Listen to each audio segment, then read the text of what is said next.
Hey, bubbling, coming in, fresh in this art. Welcome to Bubblin's Astrologic Numerology. Yeah, happy 12th, lucky 12. Yeah, 12 is a very sacred number, eh? So blessed, you know. If you associate with 12, you already know you're onto something, right? Yeah, so if we get straight into it, here's this diagram I set up with my other numbers to show us, we see in the elemental row, we're Earth, in the placement of modality, we're mutable, and in the realm of modality, we're cardinal. So what would this look like? So we see that we're Earth in the cardinal realm playing a mutable role. All right, so if I was going to break this down, first, we're in the cardinal realm, right? And we're Earth. Well, yeah, let's associate with the placement first. We're a mutable placement and we're Earth. So the two signs that associate with this are Capricorn and Pisces, both very much caring about being of service, but also like sort of having their structure sort of based in that, right?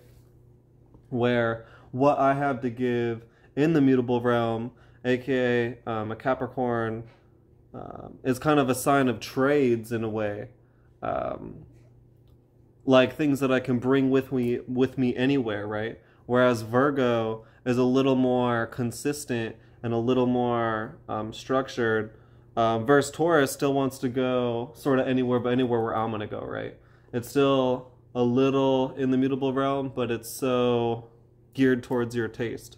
Not in the mutable realm, I mean, but just volatile, being in the cardinal realm, that our taste can change. But yeah, and so Virgo would find itself in the fixed realm near sunset, where it is still very mutable and being of the mutable of expression.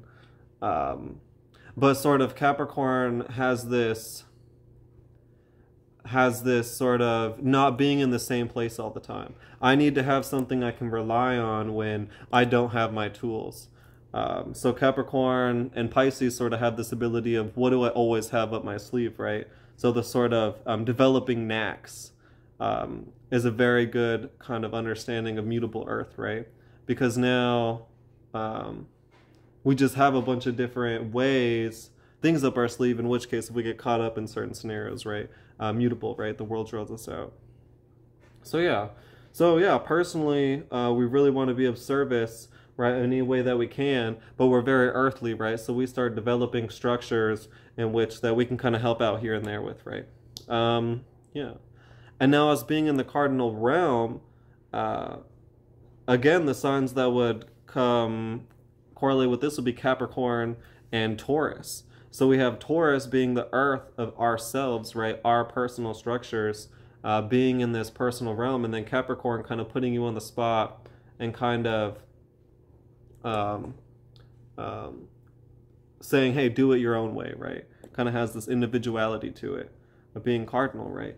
So when we think about this, this finds us we're in our own place, right? We're in the realm of Taurus, basically, but we're coming from like a Capricorn Pisces type of angle, like we're letting people in.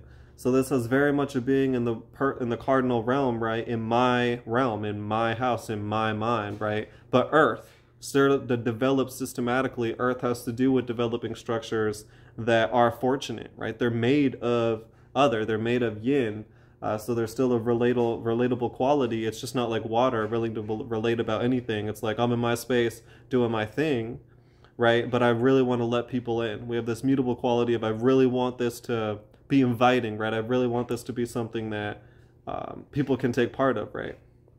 And that's kind of that mutable aspect, right? So we have the like my mind, right? Cardinal realm of how I do things, right? Earth, my roles, what I have to offer in a way. And here I'm letting people in, right? I'm really concerned about making sure that this is something that is kind of otherly geared. It's kind of Cancerian in a way, being a mutable placement. So getting back to 12, there's a little bit about its superpowers we could dive into as well. Being an earth sign, it's 1 times 12, showing an ability to develop circumstances around one's vision. So sort of be careful what you wish for, right? Because your vision can turn into a whole role. Now, and we also have a sort of 2 times 6, right? Which is water times water, an external concentration. So the sort of mutability we were talking about, a sort of concentration being geared on the external realm and inviting people in, right? Receptive energy, but also a concentration on that and ability to work out of that, right? On letting people in, ability to utilize that. We also see 3 times 4. And this will go to air times earth. And this is a sort of limitation of expression when if we're trying to express without really doing it for a reason or doing it for a purpose or tying it to what necessarily we're trying to do, it's almost like it starts something and we're like, what? And same with the roles and responsibilities. If we start getting involved with something we don't really want to express, we start really tying ourselves to that and we're like, what? So we really make sure that our reason and our roles are tied together and sort of limits our reason and our expression to our solid work. And same with our work to our reason. But thus, then, right, then we can fruit only solid reason, right, and only meaningful role. So there's that. So yeah, now when we think about 12, it is 3. We talked about this being immutable placement in the cardinal realm. That is 3. But this expresses itself being 12 in 1 and 2. Now 2 is being personally Taurian, or personally sticking to my habits, personally having my own logic and reasoning. That's for myself, right? It's kind of set up for me, logic and reasoning and roles being my logic and my roles, right? And then 1 in the second sort of has what my roles and my responsibilities in that Taurian nature is sort of 1. It's sort of personally and kind of fiery, right? So we sort of have this very personable quality in 1 and 2 and 12, again, because they're both in the cardinal realm, but it's sort of this personally sticking to who I am, right? And who I am being, very personable and kind of Aryan, right? But consistently, right? So, yeah, that's a little bit about how to interpret 12. I'd say that about sums it up. Unless you want to ask some questions, in which case, drop it down below. Hit on my email, bubblinbeach@gmail.com. Yo, always here. Bubbling, Citra, Beach, out.